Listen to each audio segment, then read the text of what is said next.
last time, okay, yeah, we've got our student class. It exists. We talked a little bit about the unit tests. All I've done over here is I copied over the student class so it exists in Colab. And now we're going to go start to create the actual course class. And like I was saying last time, this is effectively going to serve as the interface between, like the class, it's just a list, okay? But by making the course class, it really defines how we want people to interface with that list in the context of what a course is. Yeah? Are you using the same like Colab notebook for both the student and Yes. Yeah, I put them in separate cells. Yeah. It wouldn't matter. You would need it to in order to know that it exists. There are ways around it, but in Colab, just keep it in the same notebook. It keeps everything nice.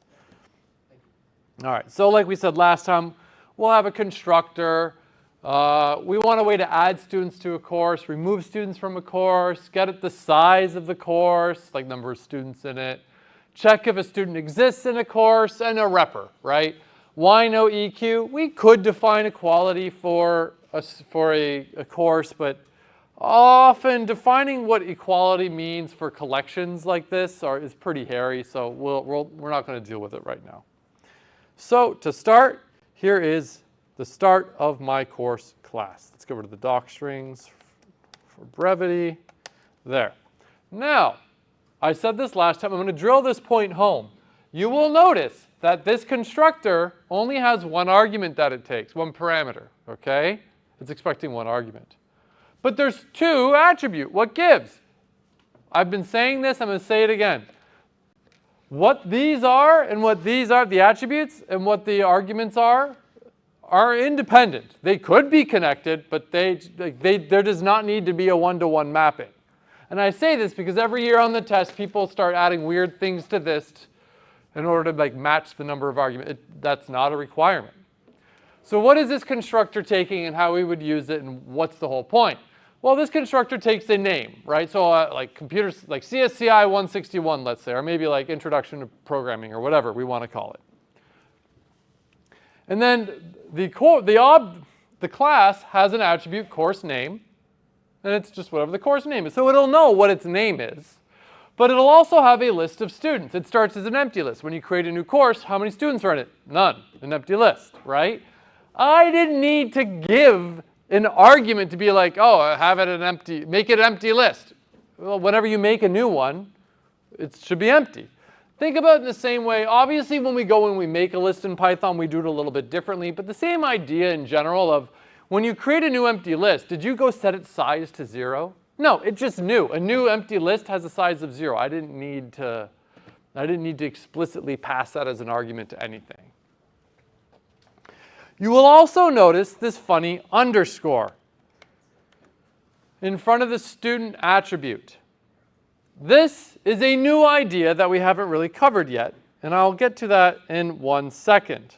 All right, so yeah, above, the only two attributes there, notice student starts with an underscore. So,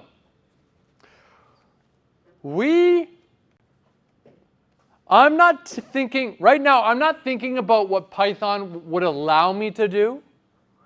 Right now, I'm thinking about, in terms of the design of my class, how is it to be used? What I want people to be able to do with my course object that I'm defining and how they use it is not the same thing as what does Python want us to, what will Python allow us to do, okay? At the end of the day, if students, let me show you. I'll show you explicitly what it does. And then I will talk about why this is important. So I'm going to create a course object. So let's just call it equals a course. What should the name of the course be? Someone give me a name. Math. Math. Of all things, you insult me with math. I'm sorry. CSCI 135. That's even worse. Oh, okay. All right. 135. Great. All right. So there, we created it. Let's go down here and get rid of that. Now, oh my goodness.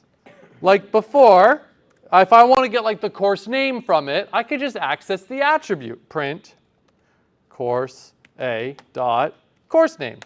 And there we go. We get it. And just as a reminder, why don't I have parentheses here? Because it's an attribute, it's a variable.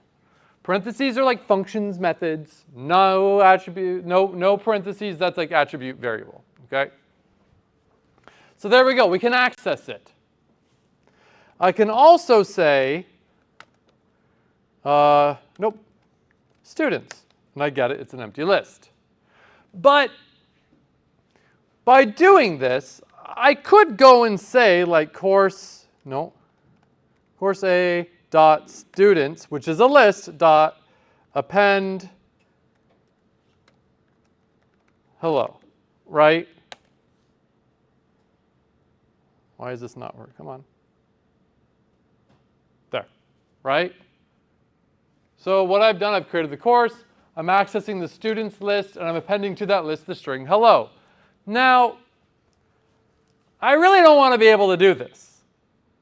Because what is the point of the course class? The course class is going to be like defining the what, right? It also implements the how, don't get me wrong, but what do I want this class to do? I want to be able to say, add this student to my list, add another student to my list, remove a student from the list. The only information, the only type of data that should be going into the list inside this class are student objects. I just added a string. And yeah, Python allows that to happen, fine, but that's really breaking the spirit of what I want this to do. So, what I change, and let me show you here real quick. If I go back here, right? If I do course, and like, look, I press the dot, and it's going to list all the things I could do with that object. Right now, there's only two methods, right? Or sorry, two attributes, course name and students, right? You see? Now, what I'm going to do is I'm going to go and add the underscore. I'm going to rerun it. I'm going to rerun this. And I'm going to say print course A dot. And now you will notice it doesn't want to show me underscore students. The underscore means hide this. Okay? Because what this tells other programmers is, whenever another programmer sees an underscore in front of an attribute or a method, it means you're not supposed to access this from outside the class, like this. I'm not supposed to get to it from here. I can get to it from inside this class. The code inside the class has access to everything with the underscores, that's fine, because it's important to the internal mechanics of how the class works. Notice there's that how again. But in terms of the what, I really don't want to be able to directly access that. I want to indirectly access it through like a method to like add a student, for example. So now we see the underscore. That tells programmers, oh, leave it alone. You are not supposed to touch this attribute. Okay? However, with Python, you can say, no, I still want it. And it'll give it to you, but now you're really breaking the rules. In the same way that like all uppercase means constant. And yeah, you can modify the constant, it'll still run the code, but you're breaking the rules. Okay? So the underscore is a signal that even, you will notice Colab with like the code completion. The code completion, like it's respecting that idea of like, yeah, you're not supposed to access it. I'm not even going to show it to you. You can access it, but the code completion has enough wherewithal to be like, you're not supposed to touch it, so you leave that one alone. Do you see the point I'm making here? Okay, cool. Cool. And then you ask, this then begs the question, well, how do I access that attribute? Well, you don't do it directly. You would do it through things like an add student or remove student method that we're going to add shortly. Any questions about that idea? In other programming languages, there are some keywords that we use, like in Java next semester, we use the keyword like public and private. This would be an example, based on how it's written, of like a public attribute. The underscore means it's private. It means don't modify it. Now, in Python, it'll let you modify it if you really want to. You're just breaking the rules. But in Java, for example, if you explicitly set something to private, Java won't even let you modify it. And that's a good thing. It gives you far more control over how the code is used, which is a good thing. We like that.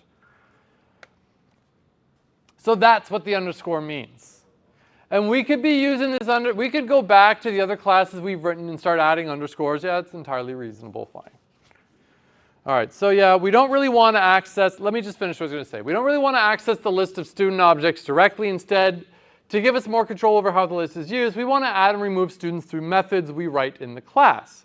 Nothing will actually stop us from accessing it directly, though. Like I showed you, by convention, to let yourself and other programmers know, all attributes and methods that are not to be accessed directly start with an underscore. You can also do double underscore, and that means like you super hide it. So now if I were to do this, like it won't let you, it's like hidden more, but you could still actually access it. Is it like that? No. How do I do it? You do it students in, yeah. You can still do it, but it just makes it that much harder. Like this, where you have to say like underscore name of the class. It's a whole thing, but you don't usually do this.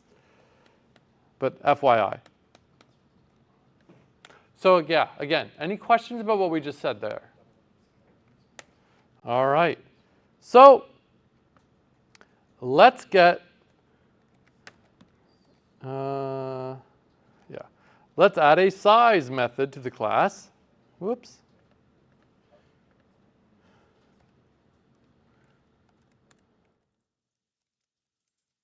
So here's the size method. What's the size method going to do? It's just going to return the length of the student list. Now you're saying, whoa, you're accessing that underscore students attribute. And you said don't do that. No, it's fine to do it if this exists within the course class. We're happy to do it like that. It's when we're outside the course class that we don't want to be able to do it. So now we can get the size. Yeah? Am I crazy, or does the self, is that 2 underscores for self dots to underscores? Yes, I didn't fix that. Thank you. Oh, okay, no problem. Good catch. Thank you. I would have been confused. I was like, how is that? It's not. Okay. It's not going to work. It would have yelled at me, and I would have been wondering. Magic. Yeah. And then add. Here's a simple one. Add. Okay, add. All it does is it takes a student object and it appends it to that list. There are a couple of things to talk about here, but before I do that, let's make sure. Okay, I'll go over a couple of things here before I go into detail. All right, so, all right, for size, we just hijacked the length of the students list, right? So size, asking the size of a course, we just ask its internal list how big it is. Makes sense, right? Just fine. Add, we can make use of the lists append method. Now we're going to have like remove and whatnot, and we'll get back to that in a moment. So a couple of things I want to talk about here. First, and perhaps the most simple one, is we could also, there is another magic method that we can override called def len.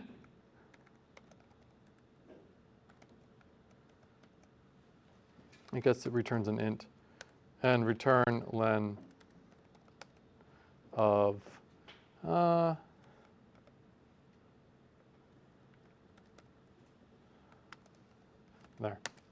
So now if you do it like this, instead of saying like size, like this, which clearly if we call size, it returns the length of that internal list. But if we override the len magic one, we can do this. Which is kind of neat, meaning you can use len on your custom classes in addition to like a list, for example. Yeah? It will only apply that change to that class. Yeah, exactly. Just how like when you override the repr, although I don't think you're overriding. I think len doesn't have a default implementation. It just you implement that magic method. But just like repr, that when you define the repr, it only modifies it for that specific class. So there's another thing too. We could do that. That's kind of neat. I'll get rid of it for now because it's not really important for what we're going to do, but it's a neat little thing. Cool? The next thing here, there are a couple of things I want to talk about add. One, you might say, okay, you're giving this add method a student object. And if they're using this code correctly, what they pass to add is going to be a student object. It's because of Python, it's entirely possible that instead of giving it a student object, I give it like a string, right? And that would then add the string to the student list, which that kind of defeats the purpose. But if people are using this code correctly, it should be a student object. You'll also notice that, and there's things we could do to get around it, right? We could say like, if is instant student student, if not is instant student print no, like we could do something like that where it's like you're doing it wrong, right? So there's ways around it, but this is all about adding to here. Okay, you will notice that this method doesn't return anything. That's fine. This is what we call a mutator method, though. Remember how we talked about side effects? How functions take input, they produce output. This function takes input, add, but it doesn't produce any output, right? But it has a side effect. It makes a change. It modifies the contents of the list underscore students, right? We call this like a mutator. And there's nothing wrong with that. But we could also still have it returning a value. So what you could do, and this is normal. What people do is they'll say like, okay, bool, okay? Whenever you add something, when you're done, return a Boolean. And the Boolean will be true if everything worked as it should. So let's get rid of this for a second. There, cool, right? There. This would be fine, right? But then what we could do is say like, but, if it's not, we can like return false. So that way, like if anyone ever tried to call add and give it something that wasn't a student, it wouldn't add it. And it would return false to let the person know like you did something wrong. Now this is a more advanced idea we're going to talk more about in 162. I'm just giving you a bit of a teaser right now. Yeah. Another thing you might say is, okay, so, you can write, but I'm going to keep talking. The other thing is I'm giving it a student object. Okay, well, I'm giving it a reference to a student. Fine. So we're adding references to the list. Okay. But you might wonder, and we did talk about this a little bit before, but why give it a full student? Like, look, I know a student is a first name, last name, and student number. So what if I did like F name, L name, ST num? I'm being lazy with my words right here, right? Then, in order to guarantee that student objects are added, I could say like my equals a student, F name, L name, ST num. Right, and then here I could say like my student, right? So now this method receives the values to create its own student object and then add that student object to the list. And there's nothing wrong with this. This is fine, but we did talk a little bit about this design decision in the past. Does anyone remember? And does anyone remember what I said about this decision?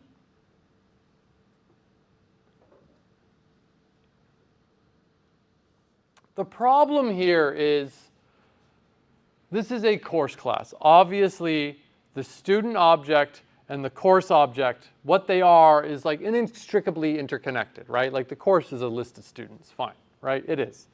But imagine for a second I went and modified the student class. All right, maybe it takes more attributes or less attributes, okay? That means I must go and update this, because this method is so dependent on the current structure of what the student object is. Where doing it this way, nope. When I do it this way, this is like a way of like injecting a dependency, kinda, loosely. Now, I don't care what the student looks like, I just care that it's a student. So now I can go modify the student object all I want, and it's not going to affect how this method works. Do you understand? So there are reasons to consider. And as you, like, hopefully by this stage of the semester, it's becoming rather obvious how there's, like, programming is not black and white. There's a lot of, like, what are the design decisions you made and why? Was that a good decision? Was that a bad decision? Can you make an argument for that decision? There's a lot more of that that takes place. Okay? Like, I could stand here, like you could go back to this implementation, and let's say you lost a mark on this or something, right? And I was like, -1, this is a bad design for all the reasons I just said. Okay, let's say this was out of 10 and you lose 1 or something, whatever, right? And people will should be like, but it's still right. It's not about being correct in the sense of like, did it check a box? The design aspect of it is still so critically important for your code. And I think universities went down the wrong rabbit hole in the last decade where they started to go more towards like, well, is it technically correct? And now we've got like, then these people get hired in industry and then their employers are like, I hate you. You are terrible. Why are you so bad at this? Well, because your profs never gave you proper feedback. So design is critically important. I'm not an expert in design.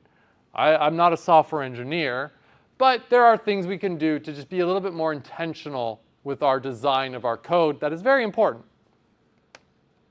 All right, let's go back to the other implementation. Any questions about any of that? There.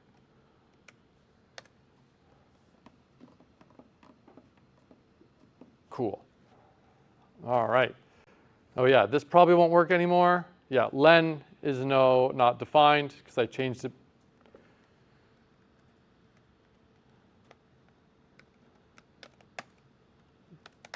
There, it still works like that. Cool. Questions? Everyone's happy? All right, yeah, okay, now, so we're gonna add a remove method. All right, a method remove that will take a student and remove a reference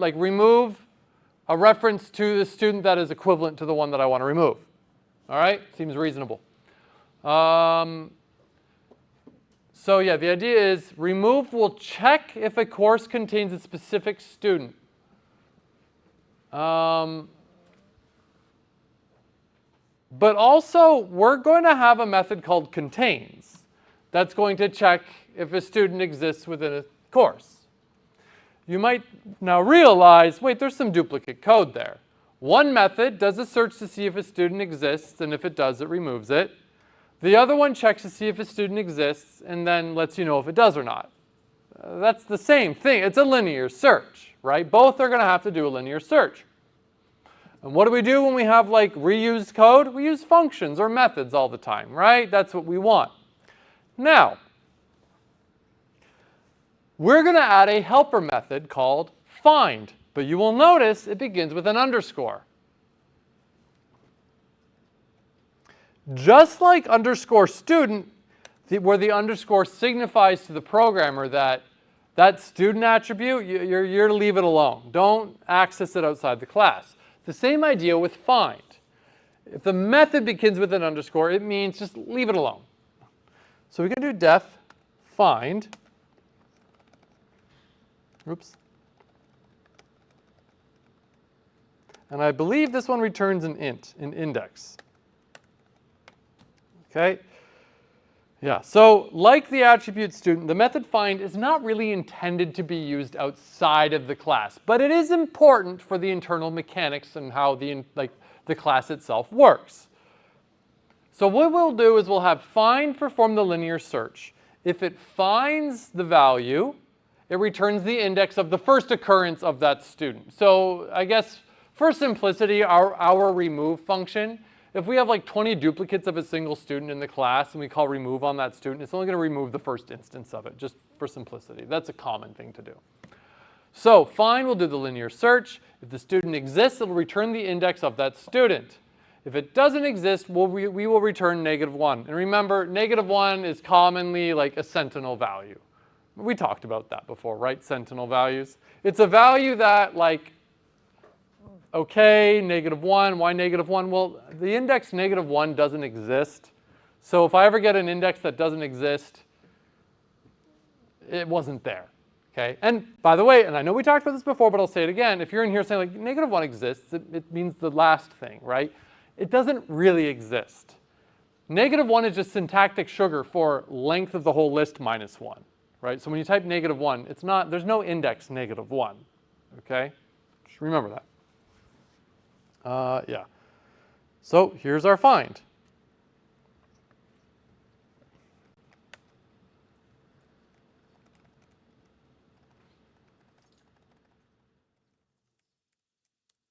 There.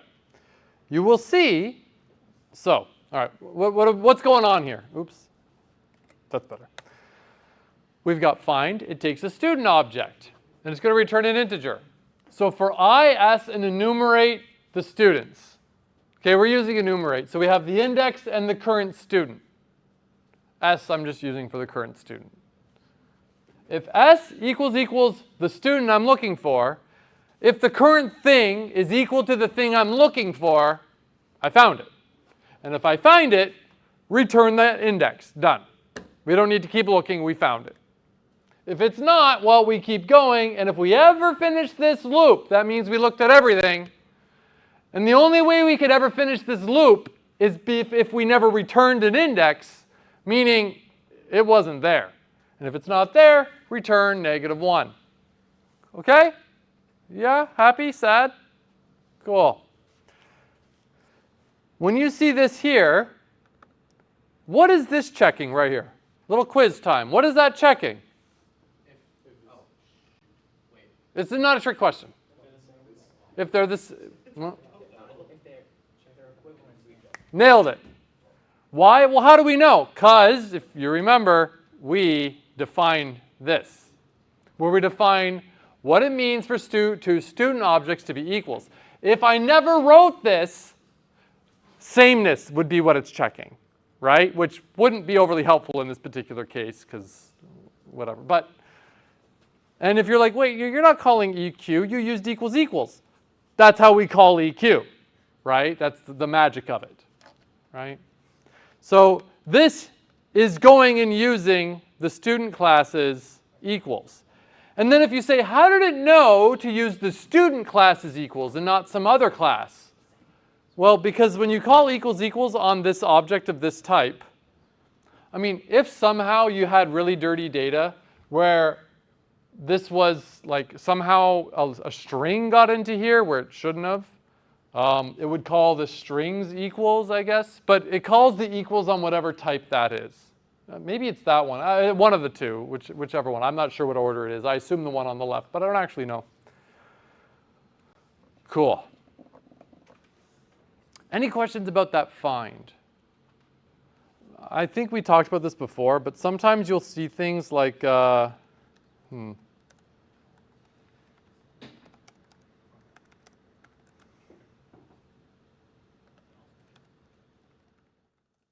there, right? Sometimes you'd see something like that. Yeah?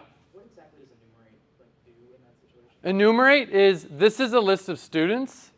When you enumerate over this, I and S, this will be 0, the thing at the beginning.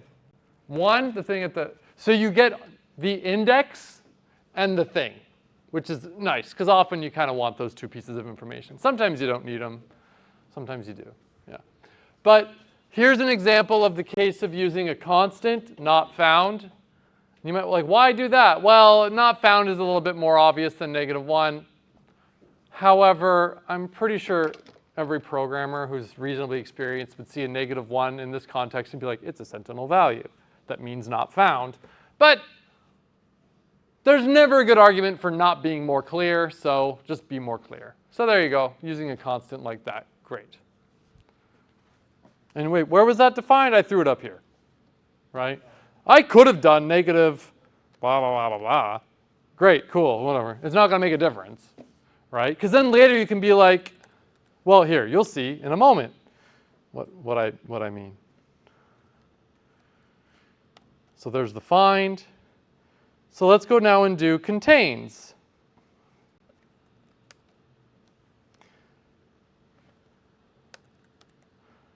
Here's contains. And then let me change this to not found. There, cool. So if we ever call find for a specific student, and the result is not the sentinel value, we found it. Basically, if I get any other value from find back that's not like -1 or whatever we have our sentinel value to be, we found it. If this is not true, where, well, this gets us -1 and this is -1, does -1 not equal -1? It's false. Oh, okay, we didn't find it. So that's how that's designed. And this is also the benefit of using the constant is like suddenly, what if you have a bunch of like sentinel values and you need to keep track of like, well, what's what? Well, like, look, this will work just fine. It doesn't actually matter if it's a -1. All that matters is it's not found. Cool? And then here we have a remove. Whoop, whoa, weird. Remove, how's it going to work? I call contains. Now, this was an implementation decision I made. This is not necessarily a good one. I'm just doing it this way. I say remove. If not contains student, meaning if that student doesn't exist, and we know that contains calls find, right? If we call contains and it's not there, we're going to raise an exception actually and be like, no such student to remove. I can't remove something that doesn't exist. Because what should I do? What happens if I try to remove a student from a list and that student doesn't exist? What should my code do? Is that fine behavior? Should the program stop running immediately? Should it just ignore it? Should it try again? What should it do? I don't know. All I know is that I can raise the exception saying something funny happened, and then the programmer can deal with it in the future. Otherwise, just call student pop self find. So this gives me the index of the thing. Who wants to guess what the pop method does on a list? It makes it go away. It pops it on out of there. Which one? At the specific index. Yeah. It is pretty neat, yeah. There's other similar methods in there. Yeah. Is pop like a Python? No, it actually comes from the spirit of what a queue, or no, a stack is. And you can use a list as a stack. Where pop means like just remove the top thing, but this is a more general version where pop means remove the thing at the specific index. More on this in 162, so you just wait. Great question though. I was just saying, you didn't write it yourself. No, this is in the lists class, yeah. So there we go, cool. This right here, doing it with an exception, there would be a lot of programmers, and if someone were to say to me like, if a software engineer showed up and said like, exceptions are side effects. We should still like you don't have to write it this way to use an exception. You could just like return true, false, like a sentinel value instead of making use of exceptions. Entirely valid, absolutely true, right? This was a design decision. Was it the right choice? It depends. It really depends. So what I could do is like this. Maybe return false. There. Now the way this would be used is If you call remove and it returns false, it means it didn't work. If you call remove and it did work, it returns true. Okay, cool. And the last thing we'd cover is repr. One last thing I want to show you too is